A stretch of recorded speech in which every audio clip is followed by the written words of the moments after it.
अच्छा, एक चीज और, नवरत्न, 9 रत्नों का वर्णन, और हम भी सुनते आए हैं 9 रत्न होते हैं, तो ये 9 रत्न ही क्यों, पहली बात। दूसरा, उपरत्न, कृत्रिम रत्न, साथ ही कांच, रंगीन कांच, इसमें क्या डिफरेंस है, कैसे हम इसको समझें? पहली बात तो ये समझ लो श्रद्धा कि अगर 9 रत्न हैं तो 9 ग्रह ही हैं। जो 9 ग्रह हैं उन्हीं से संबंधित जो एक एक रत्न हैं वही 9 रत्न हैं। और 9 रत्न से संसार की सारी वस्तुएं पूरी हो गई, इस बात का आभास होता है। जैसे अकबर अपने दरबार में 9 ऐसे लोगों को रखता था जिनका नाम नवरत्न था।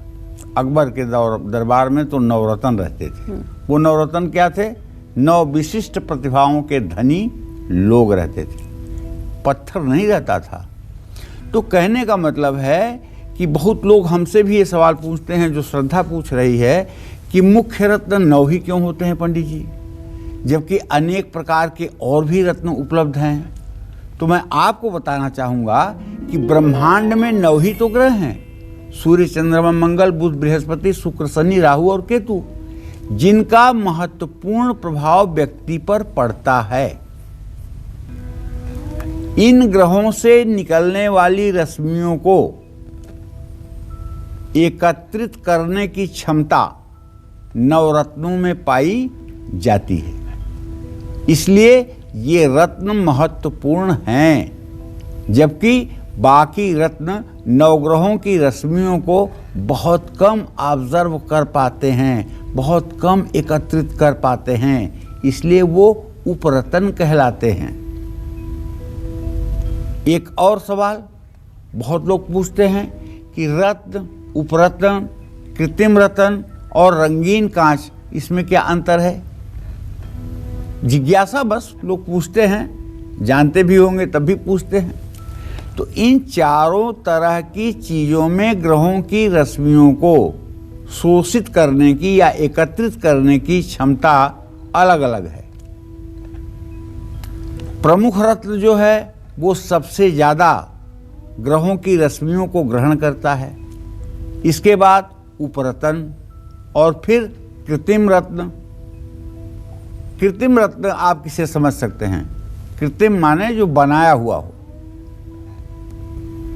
जैसे आज मार्केट में जो पुखराज मिल रहा है वो बैंकॉक का पुखराज है, वो सफ़ेद पुखराज है, उसको ट्रीट किया गया है, उसको पीला रंग दिया गया है। 200 वाट का बल्ब जला करके उसके सामने ले जाइए, 2 मिनट के अंदर सफ़ेद हो जाएगा और उसकी रीसेल वैल्यू 0 होती है। वो कृत्रिम है, लेकिन अगर उसको आप धारण करेंगे तो वो भी बृहस्पति की रश्मियों को ऑब्जर्व करेगा, कम मात्रा में करेगा, और फायदा आपको होगा लेकिन कम होगा। ओरिजिनल पुखराज की अपेक्षा उसका प्रभाव आपके जीवन पर सकारात्मक कम होगा। 9 ग्रहों की रश्मियों को ग्रहण करने वाले ये रत्न ही श्रेष्ठ माने जाते हैं। अच्छा हाँ, एक बात और, रत्नों को किस धातु के साथ धारण करें, इसमें भी बड़ा भेद है। बहुत से लोगों को आपने देखा होगा कि सोने में भी नीलम पहन लेते हैं दाहिने हाथ के मिडिल फिंगर में, जबकि ये मिडिल फिंगर शनि की है। शनि से सोने का क्या लेना देना? इस उंगली में तो सोने की अंगूठी भी नहीं पहननी चाहिए, लेकिन कुछ लोग अज्ञानता बस इसमें भी सोने की अंगूठी ससका लेते हैं। क्या कह सकते हैं उनको? अब उसका बुरा प्रभाव उनके जीवन पर पड़ता रहता है, परेशानियां बढ़ती रहती हैं, मुसीबतें आती रहती हैं, सम्मान लूटता रहता है, लेकिन वो पहन के बैठे रहते हैं। तो ऐसे में नीलम, गोमेद, लहसुनिया, ठीक है, नीलम, गोमेद, लहसुनिया, ये चांदी या पंचधातु में बनवाना चाहिए, और मोती को तो स्पेशल चांदी में ही बनवाना चाहिए। अब बंगाल में मोती को सोने में बनवा देते हैं और सोने में बनवा के दाहिने हाथ की तर्जनी उंगली में पहना देते हैं। वहाँ के ज्योतिषी लोगों का कहना है कि सोना और मोती जब मिलता है तो उसके अंदर पुखराज के गुण आ जाते हैं, बृहस्पति को आकर्षित करने के गुण आ जाते हैं। ये सिद्धांत हमारे समझ से कहीं से भी तथ्यपरक नहीं है, लेकिन बंगाल में रहने वाले लोगों को अगर आपने कभी देखा होगा तो कभी ध्यान से संयोग अगर बने तो आप देखिएगा कि दाहिने हाथ की तर्जनी उंगली में सोने की अंगूठी में मोती जड़ा होगा। केवल बंगाल के लोगों में आपको मिलेगा और कहीं नहीं मिलेगा। हीरा, ये प्लेटिनम में बनवाना चाहिए। प्लेटिनम एक ऐसी धातु है जो 1000 डिग्री के टेम्परेचर पर पिघलती है। कहने के लिए लोग कह देते हैं कि हाँ प्लेटिनम में हम बना देंगे, लेकिन इतनी बड़ी प्रयोगशाला लोगों के पास नहीं है, अंगूठी बनाने वालों के पास, जो प्लेटिनम को पिघला सकें। तो होता क्या है?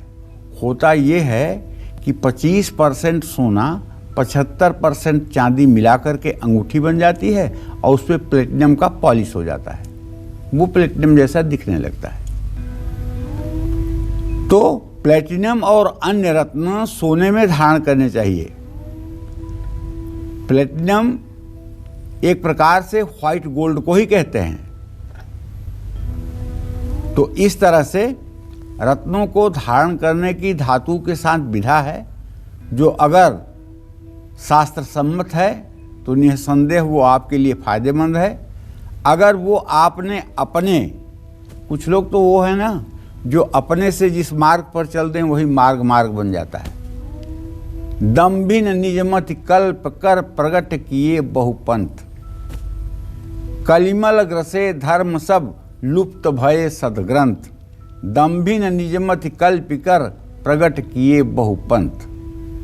तुलसीदास जी कहते हैं कि कलयुग ऐसा अपना प्रभाव दिखाएगा कि जितने सदग्रंथ हैं वो गायब हो जाएंगे।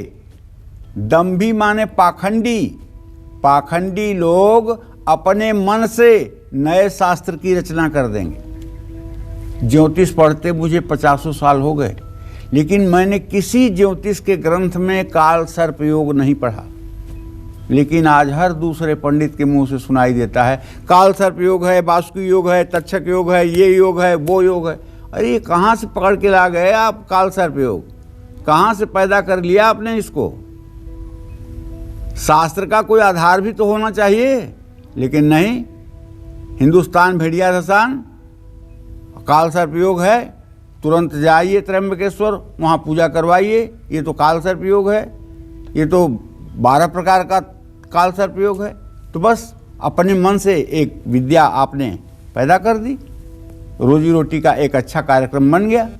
तो हम ये कहना चाहते हैं कि जो हमारे शास्त्र कहते हों, जो हमारे प्रामाणिक शास्त्र कहते हों, अगर उन विधाओं का हम पालन करेंगे तो सचमुच में हम अच्छे कार्य करेंगे और अच्छे परिणाम पाएंगे। जय मां विंध्यवासिनी।